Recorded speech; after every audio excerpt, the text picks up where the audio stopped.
Hello! Come, join me in this lesson. Today we will learn about giving and understanding verbal instructions. Do you know what just happened? I just gave you two verbal commands. Come and join. Every day we give and receive verbal instructions to do or not to do something. Instructions help us to accomplish our daily tasks and responsibilities at work and at home. Let's use Fumi as an example. Fumi is 39 years old and she recently immigrated to the United States. She wants a career that will allow her to help people. She worked as a receptionist in her home country and she is applying for a position as a hospital intake specialist. As an intake specialist, Fumi must use verbal instructions to explain to patients the steps they must take to successfully start their medical treatments or procedures. When we give verbal instructions, we use the base form of the verb without the subject. Although a subject is not used, the understood subject is you. Let's look at some examples. Eat your vegetables. Eat is the base form of the verb to eat, and the understood but not spoken subject is you. Do your homework. Do is the base form of the verb to do, and the understood subject is you. Call me tonight. What is the base form of the verb? That's right, call. What about this one? Clean your room. What is the base form of the verb in this instruction? That's right, it's clean. The understood you is the subject. Now, the understood you may refer to just one person or more than just one person. In either case, the base form of the verb stays the same and the context of the instruction clarifies who the you is. For example, if I want my student John to write his name on a sheet of paper, I will look at John and say, write your name. If I want my whole class of 15 students to write their names on a sheet of paper, I will look at the entire class and say, write your name. Sometimes, our instructions are intended to tell people what not to do. In that case, I simply put the word don't in front of the verb. For example, I would say, don't write your name.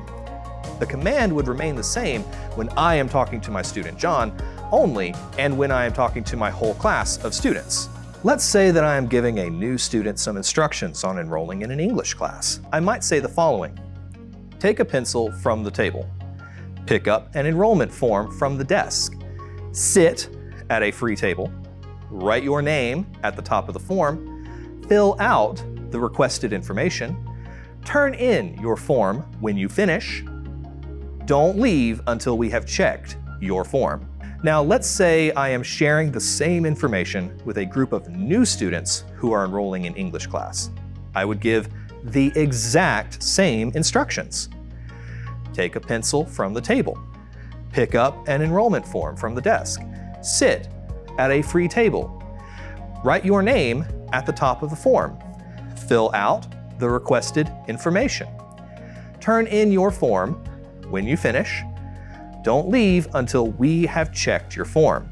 Remember, the base form of the verb stays the same, and the context of the instruction clarifies who the you is. Let's try this again. This time, let's say that I'm giving verbal instructions to a friend who wants to get a Texas driver's license. I might say, pass a written test and a behind-the-wheel test, take a vision test, provide proof of identity, submit proof of valid auto insurance, don't forget to fill out the application and pay the fee. What happens if I give those same instructions to a group of people? That's right, they remain unchanged because the base form of the verb stays the same, and the context of the instructions clarifies the understood you. Pass a written test and behind-the-wheel test, take a vision test, provide proof of identity, submit proof of valid auto insurance, don't forget to fill out the application, and pay the fee. Now it's your turn to give and follow some verbal instructions. Imagine that you are telling someone how to make your favorite food. Prepare a list of the 5 things they should do, and add at least 2 things they should not do. I hope that this lesson has helped you to understand how to give and receive verbal instructions. Now get out there and tell them what to do.